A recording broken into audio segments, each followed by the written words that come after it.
అమావాస్య దెయ్యాలు. కొండాపురం కొండయ్యకు కోనాపురం కోమలికి కొత్తగా పెళ్ళయింది.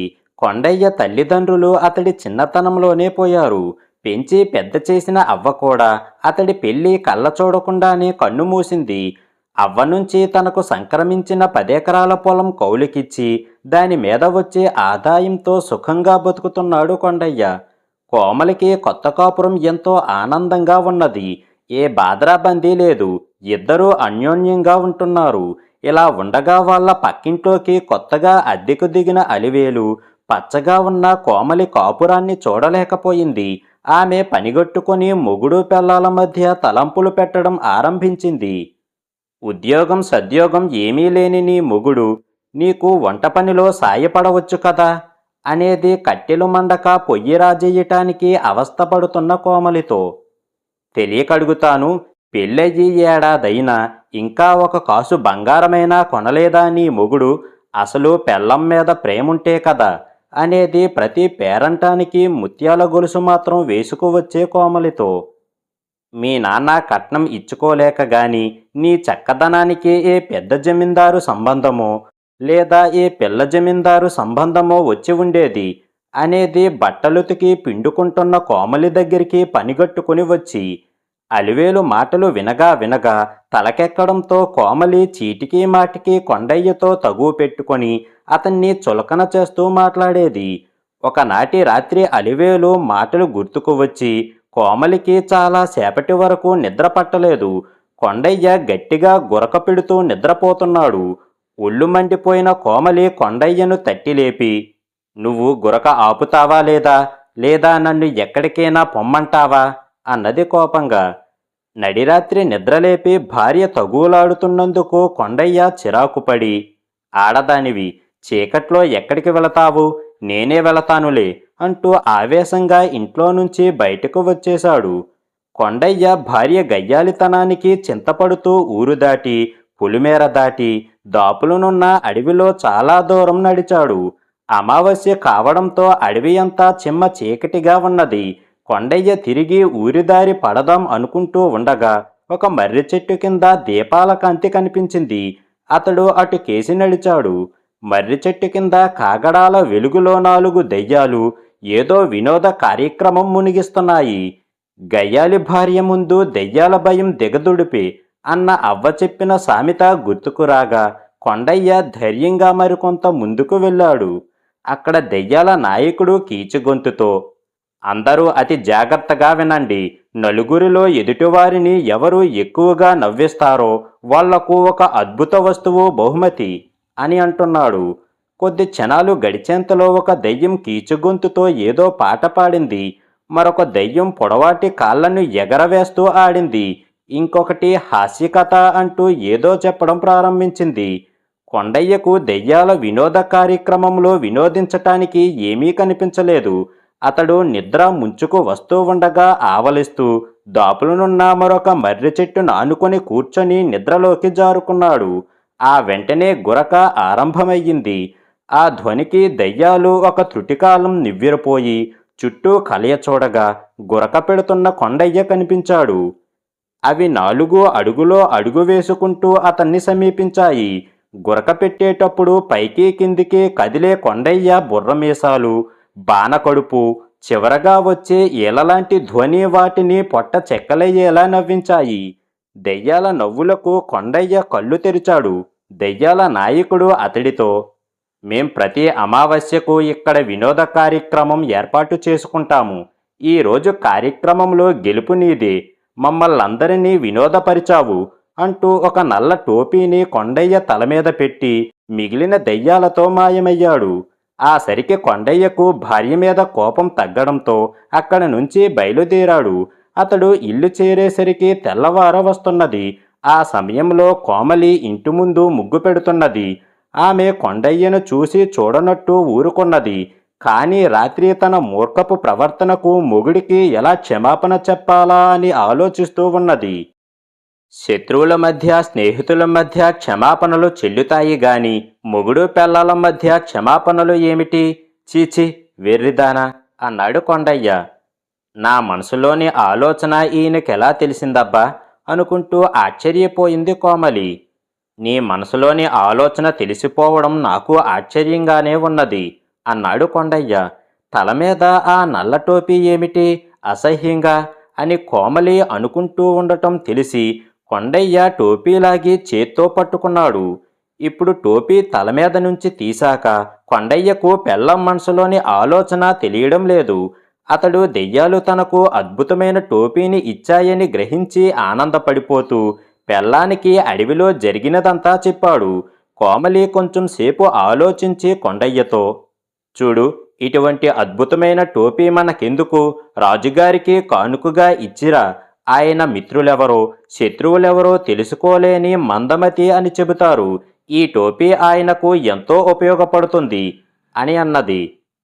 ఆహా కోమలి, నీకున్న రాజభక్తిలో ఒక్క పాలు రాజ్యంలో ఉన్న వాళ్ళందరికీ ఉంటే రాజుగారికి రక్షక భటులు గూఢచారులకిచ్చే జీతభత్యాలు ఖర్చులే మిగులుతాయి అంటూ భార్యను మెచ్చుకొని అప్పటికప్పుడే బయలుదేరి రాజధాని చేరి రాజుగారిని కలుసుకొని నల్లటోపీ మహిమ గురించి చెప్పి దాన్ని ఆయనకు కానుకగా ఇచ్చి వెనుదిరిగి వెళ్ళబోయాడు.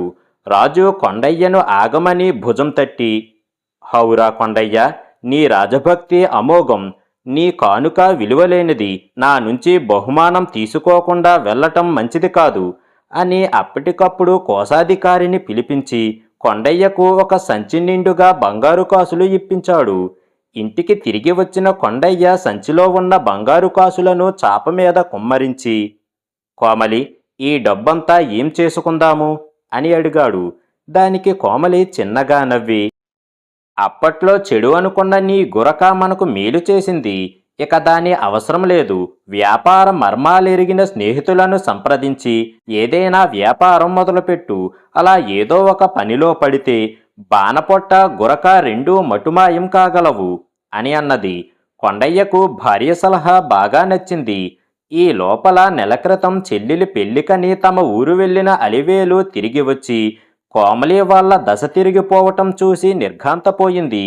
ఆమె కోమలిని మాటల్లో దింపి అమావాస్య దెయ్యాల రహస్యం రాబట్టింది. ఆ రాత్రే ఆమె భర్త అవతారానికి కొండయ్యకు పట్టిన అదృష్టం గురించి చెప్పి, ఈరోజు అమావాస్య, నువ్వు అడవికి పోయి కొండయ్యలా గురకపెట్టి దెయ్యాలను మెప్పించు. తర్వాత వాటిని ఎదుటివారి మనసులో ఏమున్నది తెలుసుకునే టోపీ కాక తల మీద పెట్టుకుంటే ఎవరికీ కనబడకుండా ఉండే టోపీ అడుగు. అది తీసుకొని అటు నుంచి అటు రాజధానికి పోయి అదృశ్య రూపంలో రాజుగారి ఖజానాలో ఉన్న విలువైన వస్తువులు దోచుకురా. మర్చిపోయేవు, రాణిగారి 7 వారాల నగలు తీసుకురావాలి. విన్నావా అని గదమాయించింది. అవతారం బిక్కమొహం పెట్టి, మొదలు నాకు గురక పెట్టడం రాదు కదా అని అన్నాడు. అలివేలు చేదరించుకుంటూ, మనిషి ప్రయత్నిస్తే సాధించలేనిది అంటూ ఏమీ ఉండదన్న సంగతి నువ్వెరుగువా? ఇక కదులు పో అని అన్నది. అవతారం అలివేలు చెప్పిన గుర్తుల ప్రకారం అడవి చేరి ఒక చెట్టుచాటు నుంచి 4 దెయ్యాలను చూసి భయంతో ఉనికిపోతూ కెవ్వుమంటూ అరిచాడు. ఆ మరుక్షణం దెయ్యాలు బిలబిలమంటూ వచ్చి అతన్ని చుట్టుముట్టి, ఎవర్రా చచ్చువెధవా, ఇక్కడికి వచ్చి కేకపెట్టి మాకు వినోదభంగం చేశావు అని గుడ్లురుముతూ అన్నాయి. అవతారం మరింతగా వణికిపోతూ, అది కేక కాదు, గురక అని అన్నాడు. ఆ జవాబుకు దెయ్యాలన్నీ విరగబడి నవ్వాయి. దెయ్యాల నాయకుడు అవతారాన్ని మెచ్చుకొని, నువ్వు మంచి హాస్యగాడివిరా అబ్బి, ఇంతకు ఈ అమావాస్య చీకట్లో ఇంత దూరం ఎందుకు వచ్చావు అని అడిగాడు. ఇంకా దెయ్యాల భయం తీరని అవతారం తడబడుతూ, అదృశ్య పీఠో కోసం అని అన్నాడు. ఆ మాటలకు దెయ్యాలు ఒక్క క్షణం ఆశ్చర్యపోయి తర్వాత పగలబడి నవ్వాయి. వాటి నాయకుడు అవతారం వీపు తట్టుతూ, ఓహో, ఏమి వాక్చాతుర్యం, నువ్వు పుట్టు ఆశయగాడివిరా మనిషి, ఇంతకు పీటో అంటే ఏమిటి అని అడిగాడు. ఆ సరికి దెయ్యాల భయం పోయిన అవతారం, టోపీ టోపీ, అదృశ్య టోపీ అని అన్నాడు. అదా సంగతి, ఇదిగో అంటూ దెయ్యాల నాయకుడు గాలిలో చెయ్యి ఊపి చేతికి వచ్చిన ఒక తెల్ల టోపీని అవతారం నెత్తిన పెట్టి, ఒరే మనిషి, మాకు 2 అమావాస్యలకు సరిపోయేంత వినోదం కలిగించావు కనుక ఆపై అమావాస్యకు ఇక్కడికి రా. అంటూ మిగిలిన 3 దెయ్యాలతో గుడ్లగూబగా మారి గాలిలోకి ఎగిరిపోయాడు. అవతారం అదృశ్య టోపీతో ఉత్సాహంగా అక్కడ నుంచి బయలుదేరి తెల్లవారు వేళకు రాజుగారి కోట చేరాడు. అతడు టోపీ ప్రభావం వల్ల కాపలాదారుల ముందు నుంచి నడిచిపోయి రాజుగారి ఖజానాలో ప్రవేశించి అక్కడ ఉన్న రత్నాలు, మణులు, బంగారు కాసులు ఒక గోనె సంచిలో వేసి భుజాన వేసుకొని రాజాంతపురం చేరాడు. అక్కడ రాజు రాణి చెరొక హంసతూలికా తల్పం మీద పడుకొని గాఢ నిద్రలో ఉన్నారు. గదిలో ఒక మూలగా ఉన్న దంతపు బల్ల మీద రాణివారి 7 వారాల నగలు, రాజుగారి కిరీటం ఉన్నవి. అవతారం నగలను సంచిలో వేసుకొని బయలుదేరుబోతూ అలివేలి తెలివితేటల వల్లే ఇంత ధనం దొరికింది. దానికి రాణిగారు నగలున్నప్పుడు నాకు నెత్తిన కిరీటం లేకపోవటం వెలితిగా ఉంటుంది అనుకొని కిరీటం తీసుకొని అదృశ్య టోపీ మీద అదిమిపెట్టి టీవీగా నడుస్తూ బయటకు వచ్చాడు. అయితే అలవాటు లేకపోవడంతో అతడికి నెత్తిమీద కొండంత బరువుగా ఉన్నట్టు తోచి కోటద్వారాన్ని దాటే ముందు కిరీటాన్ని తీసి చేత్తో పట్టుకొని నడవసాగాడు. అతడు కోటద్వారాన్ని దాటుతూ ఉండగా కాపలా భటులు చూసి, ఒరేయ్, ఎంత ధైర్యం నీకు, రాజుగారి కిరీటాన్నే దొంగిలించుకుపోతున్నావా అంటూ పట్టుకొని పెడరెక్కలు విరిచికట్టి రాజుగారి దగ్గరకు లాక్కుపోయారు. అవతారం నిలువెల్లా కంపించిపోతూ తను కిరీటాన్ని తలమీద నుంచి తీసినప్పుడు దానితో పాటు అదృశ్య టోపీ కూడా బయటకు వచ్చిందని గ్రహించి బావురుమంటూ మనసులో భార్య అలివేలును శాపనార్థాలు పెట్టసాగాడు. రాజు అవతారం వాలకం చూసి అతడంత దుస్సాహసం చెయ్యటానికి కారకులెవరో ఉంటారని ఊహించి కొండయ్య కానుకగా ఇచ్చిన నల్ల టోపీని తల మీద పెట్టుకున్నాడు. ఆయనకు అవతారం భార్యను పెడుతున్న శాపనార్థాలు తెలిసిపోయాయి. రాజు వెంటనే భటులను పంపి అలివేలును తన సమక్షానికి రప్పించి గట్టిగా ప్రశ్నించిన మీదట ఆమె దురాశ ఓర్చలేనితనం బయటపడింది. రాజు ఆ భార్యాభర్తలు ఇద్దరినీ అప్పటికప్పుడు కట్టుబట్టలతో రాజ్యం వదిలి పోవలసిందిగా ఆజ్ఞాపించాడు.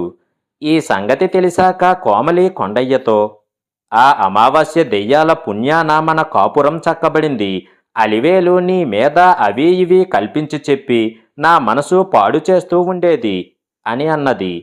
దానికి కొండయ్య తాపీగా తలాడించి, చూడు కోమలి, అడ్డమైన వాళ్ళందరూ చెప్పే మాటలు నమ్మే అవివేకం అనే దెయ్యాలు మన మనసులో ఉన్నంతకాలం అలివేలు కాకపోతే మరొక ఆడాళ్ళు చాడీలు చెబుతుంది.